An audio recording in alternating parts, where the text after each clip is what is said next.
आता जरी आपल्याकडे सोनं मिळत नाही तरी भारताला सोन्याचा खूप मोठा इतिहास आहे. आता तो जो पद्मनाभ इतिहास आहे, टेम्पल मध्ये असं तिथंच पेपरला आलं येणार होतं होतो. की 1,00,000 कोटी रुपयाचं सोनं आहे. इंग्लंडच्या राणीच्या हाराबद्दलची माहिती, तेच छत्रपती शिवाजी महाराजांनी जो राज्याभिषेकाच्या वेळी हार घातला होता त्याच्याबद्दलची माहिती पण सरांना आहे. नथ म्हणाल तर नथ सुद्धा आपल्याकडे ओरिजिनल नाही.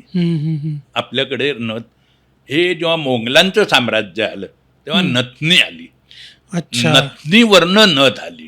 तुळजाभवानीच्या देवळात आहे हो. एक पुतळ्यांचा हार आहे. बर. त्या पुतळ्या म्हणजे आपल्याकडे जी पुतळी आली ती त्या पुतळीवरनं आलेली आहे.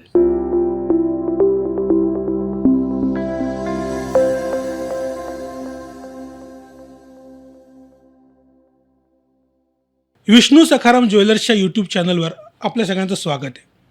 आणि आज आपल्याला मार्गदर्शन करायला आलेले आहेत आणि गप्पा मारायला आलेले आहेत ते म्हणजे विष्णू सखाराम ज्वेलर्सचे मालक डॉक्टर पुरुषोत्तम दत्तात्रय काळे सर. नमस्कार. सर, आपल्या वडिलांना विष्णू सखाराम ज्वेलर्स या दुकानात 50 वर्षापूर्वी गिरगावमध्ये जॉईन झाले. सरांचे वडील हे मोत्यांचे दागिने घडवायचे आणि त्यांचा ज्योतिषशास्त्राचा पण अभ्यास होता. आता ते माहिती सर देतीलच. जेव्हा करोना होता तेव्हा सरांनी valuation of gold and precious ornaments या सब्जेक्टमध्ये PhD केली. महाराष्ट्रातील सिद्धिविनायक, तुळजापूर, ज्योतिबा अशा विविध 1150 देवस्थानांच्या दागिन्यांचं व्हॅल्युएशन सरांनी केलेलं आहे. साधारणपणे या संपूर्ण व्हॅल्युएशनची किंमत 3,000 कोटी रुपयाच्या जवळपास जाते. म्हणजे विचार करा किती प्रचंड काम केलेलं आहे सरांनी. सर हे महाराष्ट्र गोल्ड व्हॅल्युअर्स असोसिएशनचे अध्यक्ष होते. सरांची कारकीर्द एवढी मोठी आहे आणि त्यांचा अनुभव आणि त्यांचा अभ्यास हे सगळं बघून लोकमतनी 2026ला त्यांना पुरस्कारांनी गौरवलं. ह्या पुरस्काराचं नाव आहे excellence in gold and precious jewellery valuation and legacy leadership award. So या पुरस्काराचे मानकरी आज आपल्याला मार्गदर्शन करतायत डॉक्टर पुरुषोत्तम दत्तात्रय काळे सर. नमस्कार सर. नमस्कार. सर, पहिल्यांदा प्रेक्षकांना सांगा की आपलं बालपण कुठे गेलं? माझं बालपण गिरगावमध्ये अच्छा. एका चाळीत मध्यमवर्गीय कुटुंबामध्ये गेलं. बर. अतिशय चांगलं बालपण गेलं, काही वाईट नाही गेलं. ओके. खायचे प्यायचे व्यवस्थित होतं, व्यवस्थित सगळं बालपण गेलं. फक्त पैसे असे मिळत नव्हते. अच्छा. त्या काळी कोणाकडे असे पैसे खुळखुळत नव्हते. पण काही असे खायचे प्यायचे काही हाल झाले नाही. टिपिकल मध्यमवर्गीय कुटुंबामध्ये माझं बालपण गेलं. अच्छा.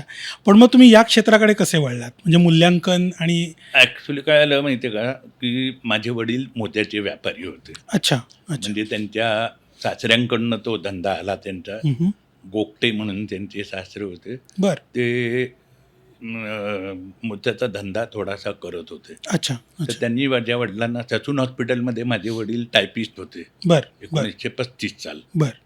त्यावेळेला त्यांनी वडिलांना पत्र लिहून असं विचारलं की तुम्ही मला जॉईन झालात तर हा धंदा अजून वाढू शकेल. मग वडील मुंबईला आले आणि त्यांनी जॉईन झाले. अच्छा. त्यांच्या सासऱ्यानं. अच्छा. तर त्याच्यानंतर मग सासरे माझे ते इंजिनियर असल्यामुळे त्यांनी ती लाईन पकडली आणि माझ्या वडिलांनी ज्वेलरीचं हे केलं. अच्छा. तुमच्या वडिलांचा मोत्याचा व्यवसाय होता, मोत्याचा मोत्याचे व्यवसाय दागिने. होता. अच्छा. पण पुढे ते भविष्य पण शिकले अच्छा. आणि मग अच्छा. रत्नांचा व्यापार चालू केला. ओ, बर बर बर बर. म्हणजे मग तुम्ही कॉलेजमध्ये जे पुढे शिकलात दागिन्यांच्या मूल्यांकनाबद्दल, हो. त्याची सगळी सुरुवात इथून झाली. तर Yes. मग तो प्रवास कसा होता कॉलेजमध्ये? त्याचं काय झालं, त्यावेळेला गोल्ड कंट्रोल ऍक्ट होता. ओके. ओके. तर ते गोल्ड कंट्रोलमध्ये तुमच्याकडे जर लायसन असेल तरच तुम्हाला ते सोन्या चांदीचं दागिन्यांचं मूल्यांकन कर. दागिने घडवायला परमिशन होती. बर बर. पण माझ्या वडिलांनी सुदैवाने 1960 साली जेव्हा गोल्ड कंट्रोल आला तेव्हा लायसन घेऊन ठेवलं होतं. जरी ते फार 1960. सोन्याचं करत नव्हते. बर बर. 60 साली. 60 साली. बर बर. पण काय झालं की रत्नांचा व्यापार करताना काही लोक सांगायचे तुम्हीच अंगठ्या करून द्या, मग त्याच्यासाठी लायसन लागेल म्हणून वडिलांनी ते लायसन घेऊन ठेवलं होतं. अच्छा. त्याचा फायदा थोडासा मला झाला. बर बर बर. आणि मग मी 1976 साली इंटरला असताना अच्छा. वडिलांनी मला 50% पार्टनरशिप दिली आणि मी धंद्यात आलो. अच्छा. अच्छा. सर, मी असं पण वाचलेलं आहे की तुम्ही करोनाच्या काळामध्ये जेव्हा सगळीकडे खूप नैराश्याचं वातावरण होतं तेव्हा तुम्ही PhD केलीत या विषयात. सो फार इन्स्पिरेशनल आहे. सो प्लीज मला जरा आम्हाला सगळ्यांना सांगा ना की काय तुम्ही कसं काय केलं? काय झालं सांगतो. कोरोनाच्या काळामध्ये वेळ भरपूर होता, हम्म. म्हणजे वेळ जायला काही साधन नव्हतं. तर ती जी काही माझ्याकडे पुस्तकं होती, अच्छा. थोडीफार जुन्या जुन्या लोकांची पुस्तकं हो. होती, दागिन्यांसंबंधीची, अच्छा. ती मी भरपूर पुस्तकं जमा केलेली होती. बर. आणि मी ती वाचून वाचून जेव्हा मला असं कळलं की अरे आपण याच्यात PhD करू शकतो, तर ते लंडनला ते एक आहे PhDचं सेंटर, दुसरं नेदरलँडमध्ये आहे, बर. पण ते फारच खर्चिक आणि लांबचं होतं. अच्छा. मग मी इथे भारतामध्ये तपास केला तेव्हा बँगलोरला एक युनिव्हर्सिटी आहे भारती, त्यांनी आम्हाला ती सर्टिफिकेट एक प्रदान केलं. ओके सर, मग सोन्याच्या दागिन्यांचं मूल्यांकन याच्यामध्ये तुम्ही PhD केलीत. सो सर, आम्हाला एक म्हणजे मला सुद्धा लहानपणापासून हा प्रश्न आहे की मूल्यांकन नेमकं म्हणजे काय? म्हणजे सोन्याचे दागिने आपण सगळेच घेतो, इन्व्हेस्टमेंट म्हणून घेतो, पण मूल्यांकन कसं करतात, त्याचं काय नेमकं शास्त्र आहे? मूल्यांकन ह्याचा अर्थ मराठीमध्ये मूल्यांकन म्हणजे त्या वस्तूची किंमत करणे. ओके. आता सोन्याचा दागिना आहे, त्याचं मूल्यांकन हे करणं कसं गरजेचं आहे ते मी तुम्हाला थोडक्यात सांगतो. की पहिलं म्हणजे व्हॅल्युअर. आपण थोडं इंग्लिशमध्ये हे हो, करूया, कारण प्लीज, मूल्यांकन शब्द कोणाला आता कळत नाही दुर्दैवाने. तर व्हॅल्युअर.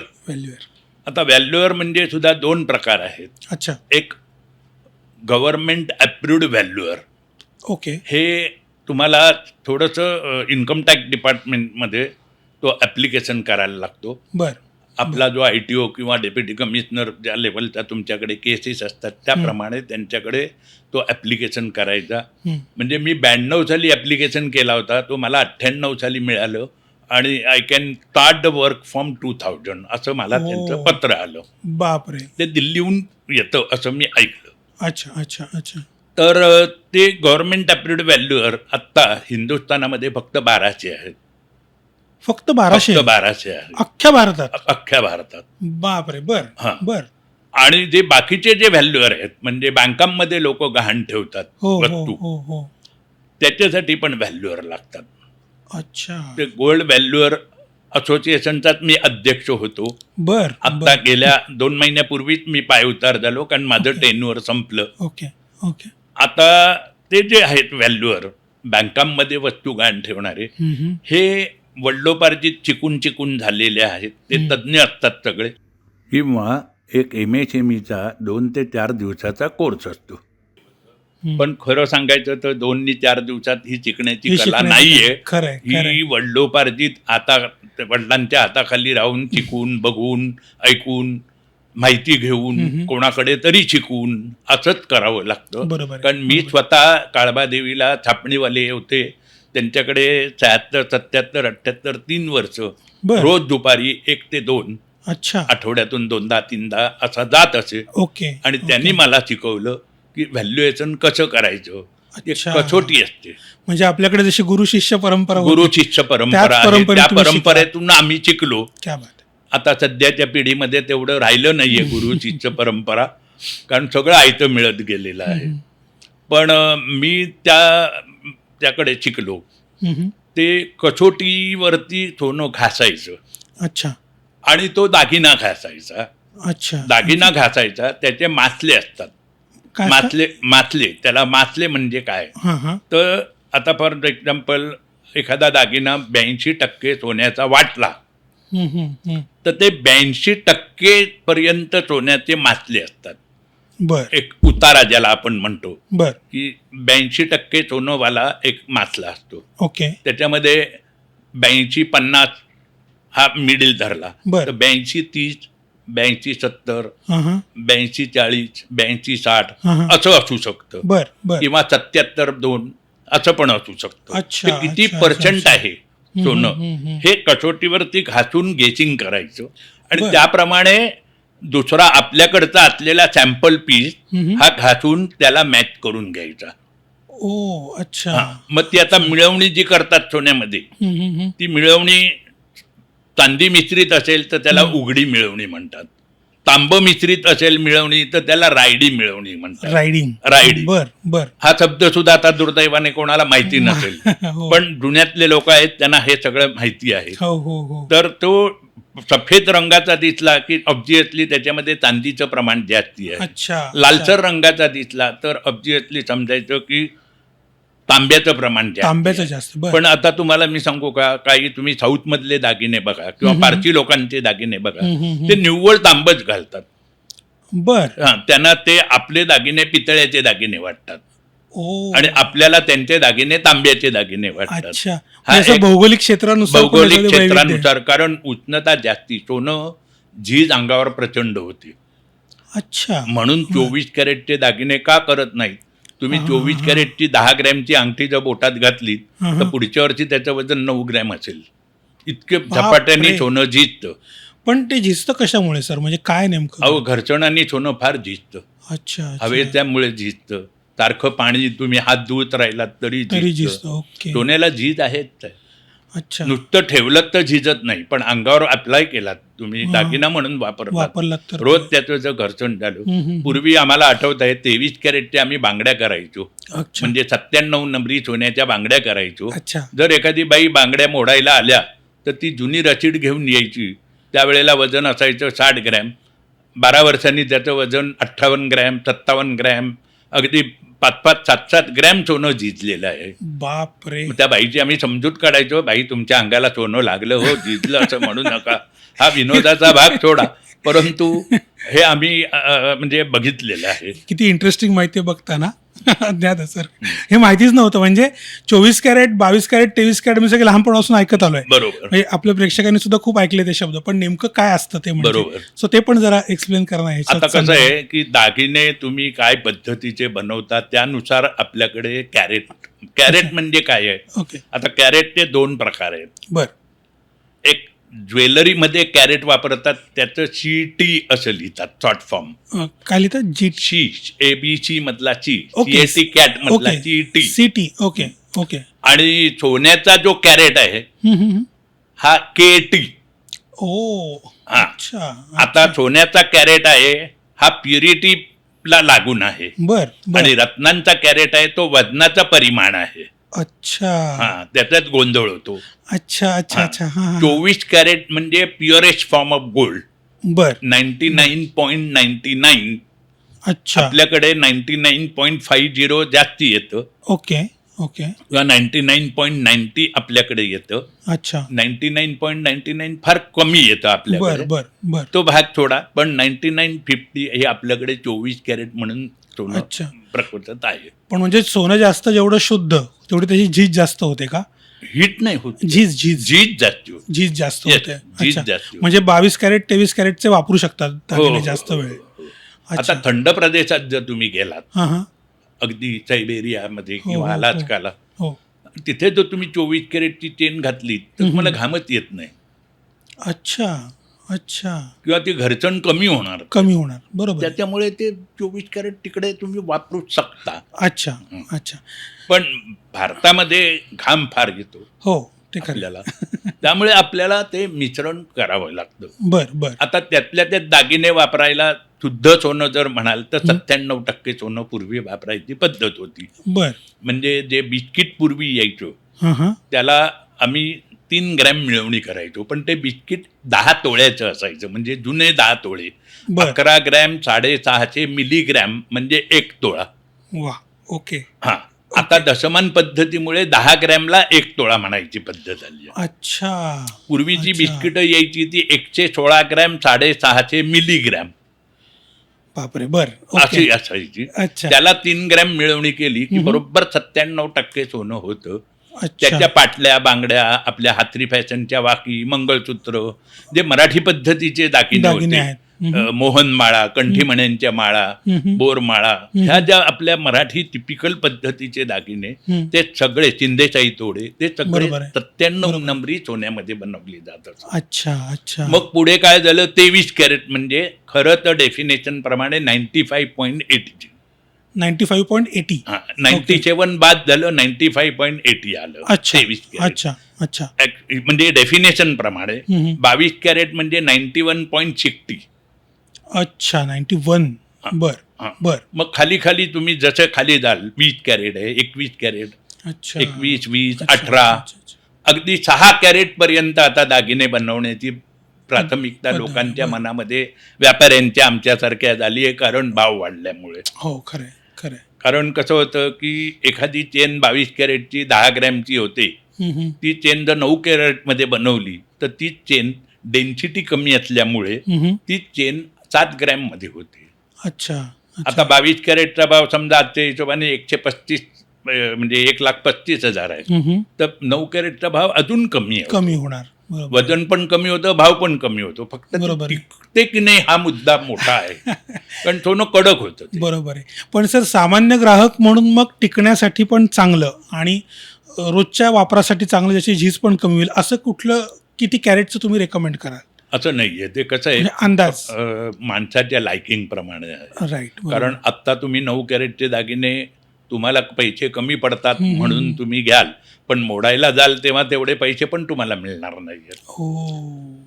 एक लक्षात घ्या, आपल्याकडे हिंदुस्थानामध्ये थोडंसं दुर्दैवाने काय झालंय की मला मिरवायला तर पाहिजे, इन्व्हेस्टमेंट पण पाहिजे, त्याचे भाव मोडताना सगळे आले पाहिजेत, असं होत नाही. लोकांना काय झालंय माहितीये का, आम्ही पैसे देतो म्हणजे आम्हाला पूर्ण पैसे मिळाले पाहिजेत, हा तो एक थोडासा हे आहे. वस्तू खरेदी करू नका. इन्व्हेस्टमेंट करायची असेल तर नुसते भार घेऊन ठेवा. बरोबर आहे. वस्तू करायची म्हणजे मग त्याच्यात घडाई गेली, घडताना मग आता हॉलमार्कमुळे घड जात नाही, पण मजुरी जास्ती जाते, हिशोब एकच होतो. बरोबर आहे. पूर्वीच्या काळी डाग लागत होता, मजुरी कमी होती. आता डाग लागत नाही, पूर्ण सगळं सोन्याला सोनं मिळतं, पण मजुरीत पैसे जास्ती जातात. शेवटी काय हौस आहे, हौसेला मोल नाही. बरोबर आहे. तुम्ही 2 लाखाची पैठणी घेता पण विकायला गेलात तर तुम्हाला काहीच पैसे मिळत नाही. तसंच आहे ते. पण त्याला हे नाहीये, म्हणजे हौसेला मोल नाही. सर, आता मार्केटमध्ये एक 1 ग्रॅम सोन्याचे दागिने वगैरे पण मिळतात, मग ते पण कॅरेटमध्ये असतात? नाही, ते म्हणजे शुद्ध अगदी फेक दागिने आहेत. अरे बाप. ॲब्सोल्यूट फेक दागिने आहेत. त्याच्यातून काहीही रिसेल व्हॅल्यू नाही, 0. ते फक्त अगदी जे ज्यांना ऐपत नाही पण घालायचे लग्न कार्याला, ते लोक घालत असतील, किंवा रेट नको असेल, काही श्रीमंत पण म्हणजे ज्यांची सोनं आहे पण आता मी एकटी कुठे जाते तर मला 1 ग्रॅमचा दागिना चालेल असं अशा प्रवृत्तीचे जे लोक आहेत ते घालतात. पण बऱ्याच जणांना त्याची रॅश पण आलेली आहे, मानेवर रॅश येते. काय कुठलं मेटल असतं ते काय सांगू शकत नाही, वापरायला तेवढं सेफ, त्यामुळे ते लोक घालत नाही. ठीक आहे. सर, आता आपल्या प्रेक्षकांच्या सगळ्यांच्या मनात एक प्रश्न असतो की चांगलं सोनं मिळतं कुठे, म्हणजे सोन्याचं नेमकं इन्व्हेस्ट करण्यासाठी योग्य ठिकाण किंवा असं काही आहे का, काय त्याचं आहे? सोन्याचा इतिहास सांगायचा झाला तर एक 8 ते 10 हजार वर्षा पूर्वीपासूनचा सोन्याचा इतिहास आहे आत्ता ज्ञात असलेला. 10,000. पण जर तुम्हाला सांगतो की रामायण महाभारत हे 8-10 हजार वर्षापूर्वी झालेलं असेल. बरोबर.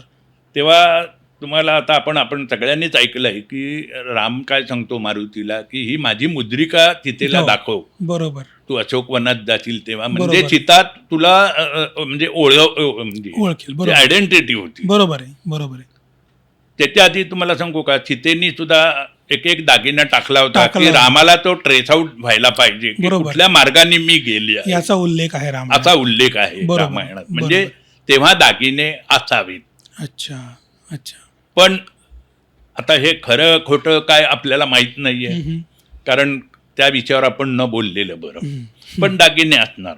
पण आत्ता एक प्रामाणिकपणे सांगायचं तर एक 8,000-7,000 वर्षापूर्वी एक असा हाडांचा सापळा मिळालाय, बेल्जियम का बेलारूस कुठेतरी.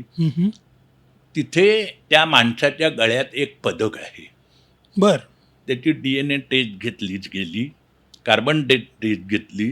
ती जवळजवळ 7,500 वर्ष जुना आहे तो सापळा. 7.5-8 फूट उंच लांब आहे तो. अच्छा. पण ते मिळालेलं आहे. अच्छा. त्याच्या पुढे तुम्ही आलात तर इजिप्तच्या पिरॅमिडमध्ये तुम्हाला बघितलं असेल तर भरपूर दागदागिने ठेवून ती राणी स्वर्गात जायची, स्वर्गारोहण.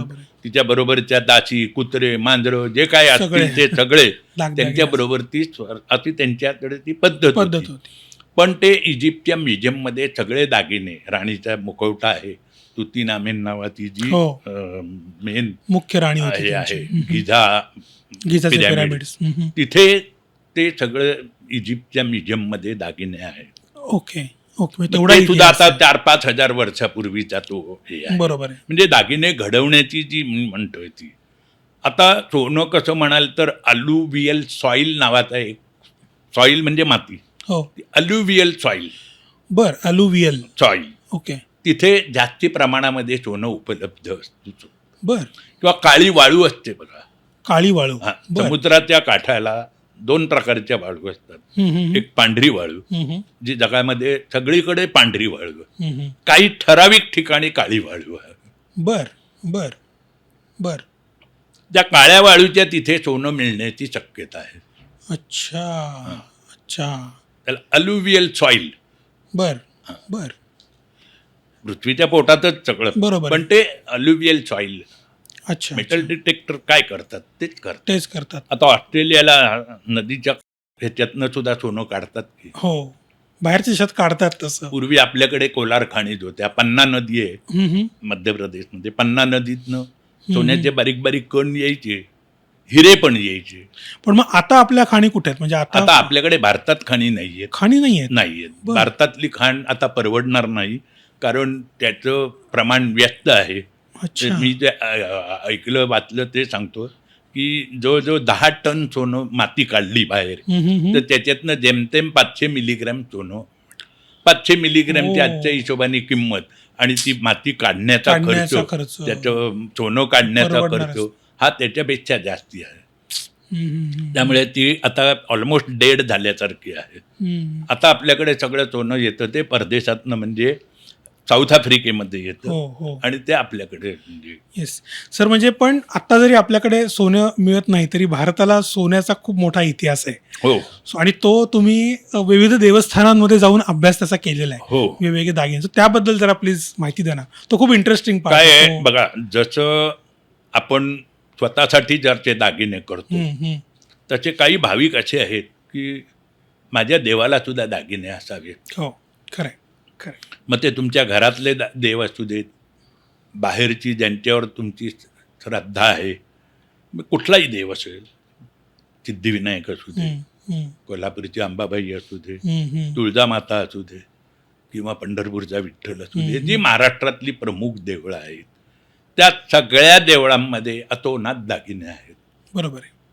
आता हे दागिने कसे आले तर भक्तांनी दिले तेच आले ना. दान. बरोबर आहे. देवी काही मागायला कुठे गेलेली नाही, किंवा कोणीच म्हणजे कुठलाच देव काही मागत नाही. नाही भक्तांनी अर्पण केलेले खरंय दागिने आहेत. खरंय. भक्तांनी अर्पण केलेले दागिने आहेत. बरोबर आहे. आणि म्हणून आपली देवळं पण फुटणार आली. तुम्हाला एक छोटंसं उदाहरण देतो. तुम्ही हम्पी बदामीला जो गेलात हो हो जाऊन तर आलो. तिथे बघा एक गणपती आहे. अच्छा. त्या गणपतीचं पोट फोडलं की त्याच्यात काही दागिने आहेत का लपवलेले हो. ते बघायला. हल्लेखोरांनी त्या गणपतीचं पोट फोडलं की दागिने काहीतरी आतमध्ये लपवलेले असतील म्हणून. इतका अतिरेक आपल्याकडे पण झाला होता आणि म्हणून काही काही मूर्त्या फोडण्यात आल्या. अरे अरे. विद्रूप करण्याचाही प्लॅन होता, हो. पण मूर्त्या हो. फोडल्या. त्याचं खरं कारण ते आहे. बरोबर.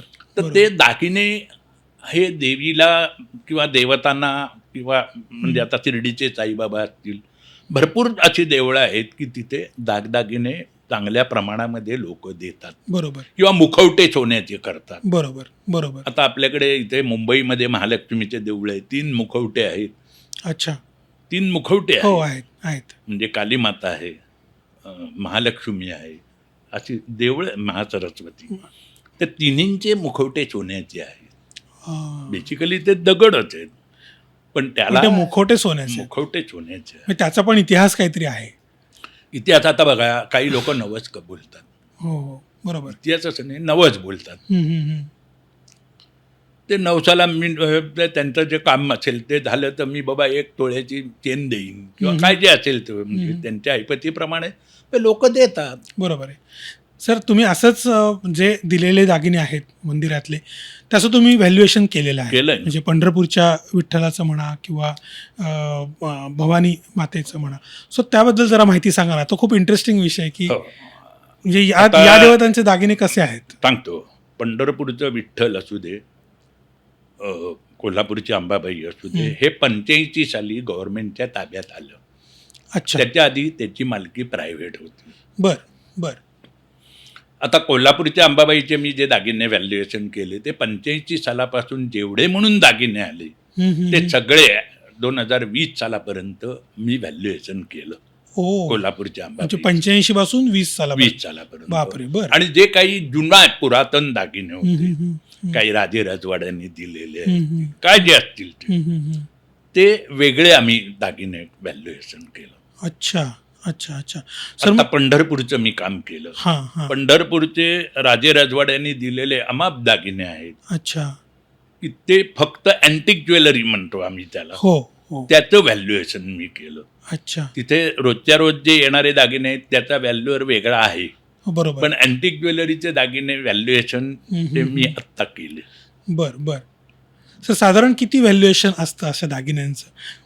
म्हणजे इन टर्म्स ऑफ रुपी म्हणताय का in terms of terms of rupees? Item? नाही, इन टर्म्स ऑफ आयटम सुद्धा आणि इन टर्म्स ऑफ रुपीज सुद्धा. रुपी मी नाही सांगू शकणार, ओके कारण कसं आहे काही सिक्रेट गोष्टी पाळायला लागतील. ओके. आयटम म्हणाल तर 200 आयटम जे पुरातन दागिने आहेत हो. की त्याच्यामध्ये नरहरी सोनारांनी दिलेला कंबरपट्टा आहे, बापरे. नरहरी सोनारांनी दिलेला? 13व्या शतकातला, 13व्या शतकात म्हणजे जवळपास 700 वर्षापूर्वी. ज्ञानेश्वर महाराजांच्या बरोबरी जे आहेत ते म्हणजे बापरे. त्या पिढीतले आहेत. वर्ष मागे पुढे हो, असू हो, शकतील हो, पण हो. त्या पिढीतले आहेत ते. बरोबर आहे. ते बर. आहेत. महादजी शिंदेनी काही दागिने दिलेले आहेत, अच्छा अहिल्याबाई होळकरांनी दिलेले आहेत, अच्छा. नाना अच्छा. फडणवीसांचे दिलेले आहेत, बाजीरावांनी दिलेले आहेत, असे प्रत्येक सरदार दरकार या लोकांनी दिलेले दागिने आहेत. अच्छा. तसेच तुळजापूरला पण आहेत, तसेच महालक्ष्मीच्या देवळात आहेत. बरोबर आहे. आणि माझं भाग्य आहे की मी ते सर्व दागिने फार मला असं म्हणजे उचंबळून आलं की किती छान दागिने हो, मला बघायला ऍक्च्युअली मिळतात. ऍक्च्युअली. आता कोल्हापूरच्या कुठेही लिहिलेलं नाही, हम्म, इतिहासामध्ये त्याची नोंद नाही, हम्म. कोणी त्याला म्हणजे ही ऑथेंटिक माहिती आहे असं समजू नका. बर. कारण हे मी कसं आहे ते पिढ्यानपिढ्या सांगत आलेले आहेत. मी तिथे होतो तेव्हा मला कोणीतरी सांगितलं ते मी तुम्हाला सांगतोय बर बर. की एक 2 नंबरचा खजिना जेव्हा उघडला गेला कोल्हापूरच्या अंबाबाईच्या देवळामध्ये, हम्म. तेव्हा तिथे ती कवड्यांची माळ आम्हाला दिसली. अच्छा. आणि कवड्यांची मला माळ. कवड्यांची माळ. बर. आणि मला स्ट्राईक झालं होतं की मी एकदा किल्ले दर्शनाला गेलेलो असताना तिथे एक मला कळलं होतं प्रतापगडावरच्या भवानी मातेच्या देवळात हां हां. की शिवाजी महाराजांच्या 6 माळा होत्या. ओ, छत्रपती शिवाजी महाराजांच्या. छत्रपती बापरे. शिवाजी वा. महाराजांच्या त्यातली एक त्यांनी बहुधा इथे दिली असावी, अच्छा. कारण पन्हाळगडाच्या वेढा होता महाराजांना. हो, तेव्हा हो. महाराज जेव्हा पळाले विशाळगडावर हम्म. तेव्हा ते सुखरूप झाल्यानंतर कदाचित त्यांनी ती दिली असावी असा एक माझा तर्क आहे. बर. इतिहास नाही किंवा असू शकेल. मला पुरावा नाही हम्म. त्याची कोणालाही काही म्हणजे मी त्याबद्दल म्हणत नाहीये, पण ज्या अर्थी ती कवड्याची माळ खजिनेतनं काढली हो. म्हणून मला असं वाटतंय. सर म्हणजे हे खजिने आणि हा एक प्रकारचा इतिहासच सांगत असतात. हो, आपल्याकडचा जो हो, आता हो. तुम्ही नरहरी महाराजांचं हो. उदाहरण दिलं किंवा एवढी उदाहरणं दिलीत. इतिहास म्हणाल ना तर लेण्यांमधनं सुद्धा कळतो. हो हो. दागिन्यांचा इतिहास. की दागिने दागिन्यांचा पूर्वी इतिहास. कसे होते. खरं सांगायचं तर मगाशी सांगायला विसरलो की दागिना ही व्युत्पत्ती कशी आली तर आभूषण. हो. आभूषण. आभूषण म्हणजे काय तर मी 4 लोकांपेक्षा वेगळा उठून दिसला पाहिजे. अच्छा. एस्पेशली बाईला जास्ती त्याचं हे असतं की मला सगळ्यांनी बघितलं पाहिजे. तर मग विविध प्रकारचे दागिने अंगावर घालायची जी हौस त्याला आभूषण भूषण असे प्रकार आहेत. असे प्रकार आहेत. बरोबर. आता बघा आफ्रिकेतल्या जंगलात सुद्धा मेलेल्या प्राण्यांच्या हाडापासून बनवलेले दागिने आहेत. मेलेल्या प्राण्यांच्या हाडापासून हाडापासून बनवलेले? बनवलेले दागिने आहेत. बापरे. बर. वाघनक घालतात म्हणजे काय हो घालतात? हो. वाघनख आपल्याकडे आहेत ना. मग ते मेलेलाच प्राणी असतो ना. शंख शिंपले नळ्या समुद्रातनं येणाऱ्या वाहून. काही लोकांच्या गळ्यात छोटस ते वाघनख आणि त्याला सोन्याचं कोंदण केलेलं हो ना, असतं. म्हणजे तेच ते बरोबर. वाघनख बरोबर. आहे. वाघाचं कॉलर बोन असतं काही लोकांच्या हो. गळ्यात. बर बर हे आहेत, लोकांना हौस असते, बरोबर आहे, बरोबर आहे. त्याच्यात काही दुमत नाही आपल्याला. अस्वला ते दात घालतात, ते नजर लागत नाही म्हणून, असं आहे. लोक खरं. आहेत घालणारे. बरोबर आहे, बरोबर आहे. आता कायद्याने बंदी आहे म्हणून कोणी घालत नाही, घालत पण नाही. पूर्वी पण घालत पूर्वी होते, घालायचे. बरोबर. सर्रास घालत होते लोक. बरोबर आहे. तर सांगायचा मुद्दा काय की लेण्यांमध्ये जर तुम्ही बघितलं ना, अजंठा वेरूळ लेणी आहेत महाराष्ट्रामध्ये, अतिशय सुंदर लेणी आहेत.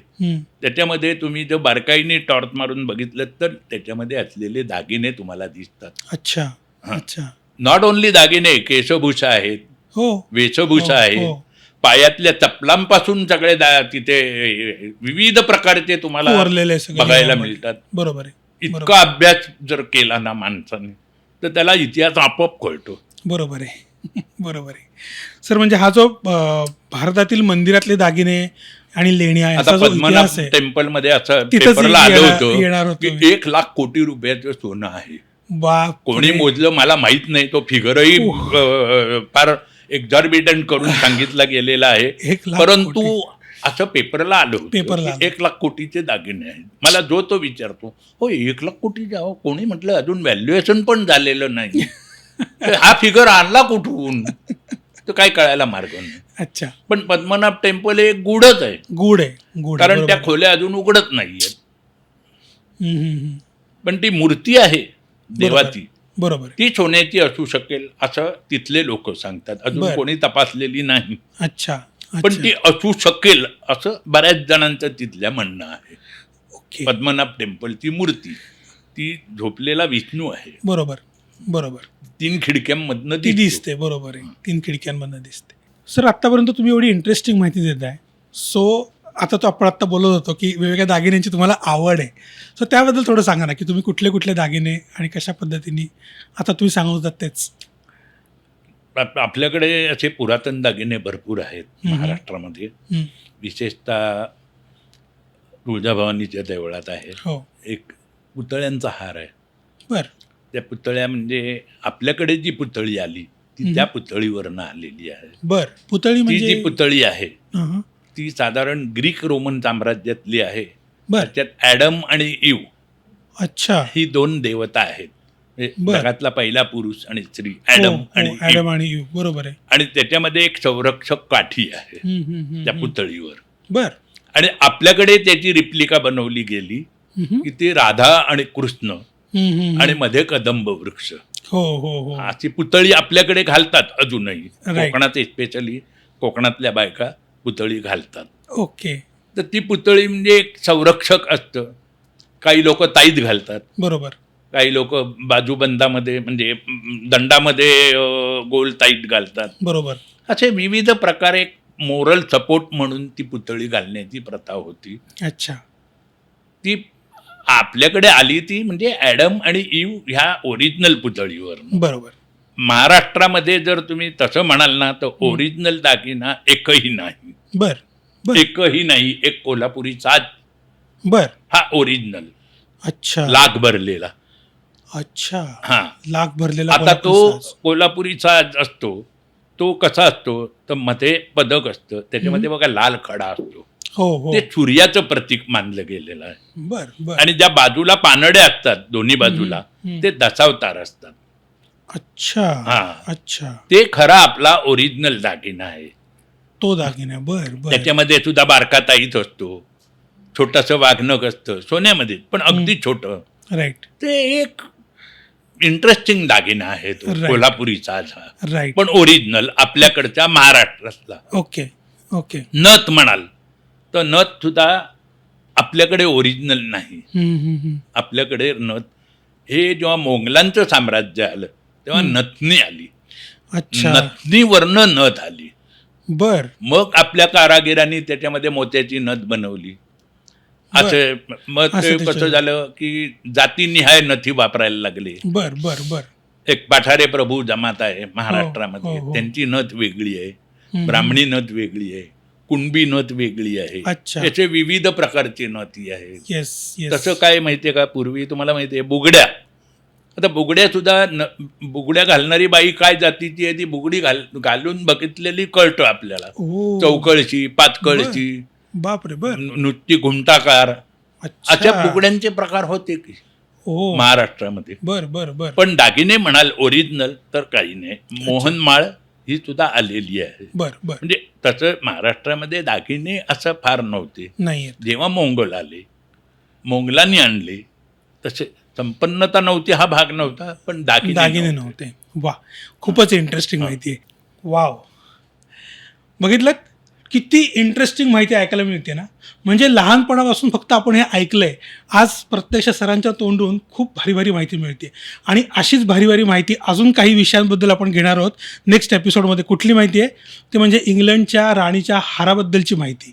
तेच छत्रपती शिवाजी महाराजांनी जो राज्याभिषेकाच्या वेळी हार घातला होता त्याच्याबद्दलची माहिती पण सरांना आहे. आणि एवढंच नाही तर नथींचे प्रकार. सो अशी बरीच इंटरेस्टिंग माहिती ऐकण्यासाठी ना तुम्ही आमच्या विष्णू सखाराम ज्वेलर्सच्या यूट्यूब चॅनलला सबस्क्राईब करा, बेल आयकॉन दाबा, लाईक करा, कमेंट करा. आम्हाला जरूर कळवा हा एपिसोड कसा वाटला आणि आमच्या सेकंड पार्टला जरूर बघा. थँक्यू.